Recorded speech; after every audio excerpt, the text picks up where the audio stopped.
قرآن مجید ہمیں جنت کا راستہ دکھا رہا ہے، اور جنت کی کیا کوالٹیز بیان کی ہیں؟ سب سے زیادہ جنت کا جو تذکرہ ہے وہ کیا ہے؟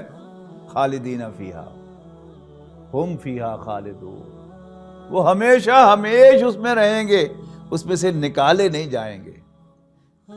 اب کمپیئر کیجئے کہ دنیا میں جس کو ہم سو کالڈ اپنا گھر کہتے ہیں، پکا گھر کہتے ہیں، مستقل گھر کہتے ہیں، نکلنا تو اس سے بھی پڑتا ہے۔ مالک مکان تو پھر بھی کہتا ہے نا کہ اپنے قدموں نکل جاؤ۔ جس کو میں اپنا گھر کہوں گا اس میں تو میرے بچے مجھے چارپائی پہ ڈال کے اور جا کے مٹی میں بھی دفن کر کے آئیں گے کہ واپس نہ آ جاؤں۔ قرآن مجید کیا کہتا ہے؟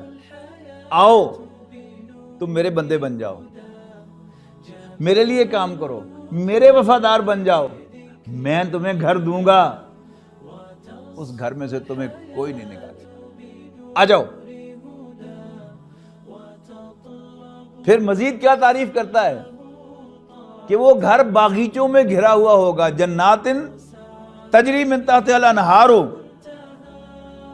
ایسے باغات کے جن کے نیچے نہریں بہتی ہوں گی، ومساکن طیبۃ فی جنات عدن، اور رہنے کے عمدہ مسکن وہ ہمیشہ ہمیش کے باغات کے اندر ہوں گے۔ اور ان کے اندر کیا کچھ ہوگا؟ یعنی ہم گھر بناتے ہیں پھر اس کو فرنش کرتے ہیں، اس فرنشنگ میں کیا ہوتا ہے؟ ہر فیسیلٹی، ہر ضرورت، پھر اس پر ایڈیشن ہوتا ہے ہر فیسیلٹی، اور اس کے بعد پھر آسائش، یعنی پہلے ضرورت، پھر آرام، پھر آسائش، اور پھر اس سے بھی آگے بڑھ کر انجوائمنٹ کا سامان۔ قرآن مجید کی ڈسکرپشن پڑھیں آپ، جنت کی ساری ڈسکرپشن جو ہے وہ انہی باتوں کے گرد گھومتی ہے۔ وہ گھر ہمیشہ ہمیش کے لیے ہم تمہیں دیں گے، کوئی تمہیں اس میں سے نہیں نکالے گا۔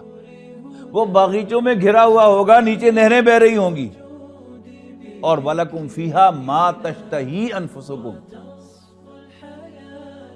اس میں تمہارے لیے ہوگا وہ سب کچھ جس کو تمہارے جی چاہیں گے۔ یہ تو پہلے سے پرووائڈڈ ہوگا۔ وَلَكُمْ فِيهَا مَا تَدَّعُونَ، ان ایڈیشن بھی جو کچھ تم مانگو گے وہ بھی حاضر کر دیا جائے گا۔ یعنی یہ ہے جنت کا وہ گھر جس کی طرف بلاتا ہے۔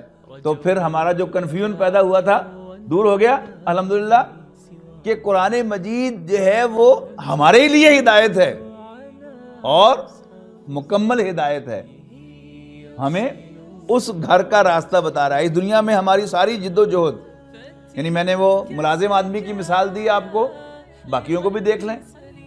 ایک کاروباری آدمی دکان بناتا ہے، کاروبار سیٹ کرتا ہے، جس دن اسے محسوس ہوگا کہ میرا کاروبار سیٹ ہو گیا تو کیا کرے گا؟ گھر بنائے گا۔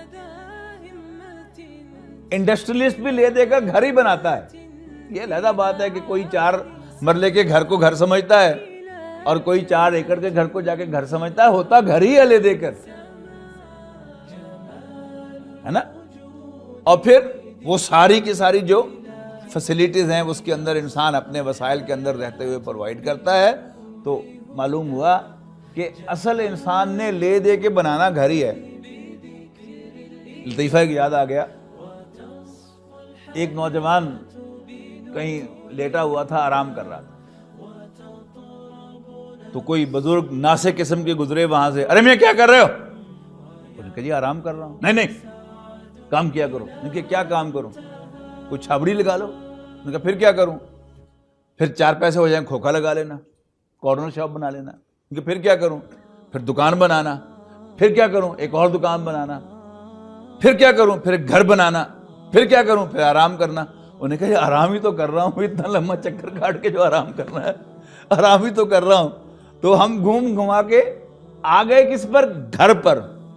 یعنی پہلے ہمیں تھوڑا سا کنفیوژن ہوا کہ شاید قرآن مجید ادھر کا راستہ بتا رہا ہے، ہم تو ادھر کے لوگ ہیں، لیکن معلوم ہوا کہ یہاں بھی ہم جس چیز کے پیچھے بھاگ رہے ہیں اور ہم دنیا میں وہ بنا بھی لیں گے تو وہ پکا نہیں ہوگا، لیکن اللہ تعالیٰ ہمیں ایسے گھر کی طرف بلاتا ہے کہ جس میں سے کوئی ہمیں نہیں نکالے گا اور وہ ہمارا پکا گھر ہوگا. دین کی بات پھیلانا صدقہ جاریہ ہے. ثواب کی نیت سے ویڈیو کو شیئر ضرور کیجیے. جزاک اللہ.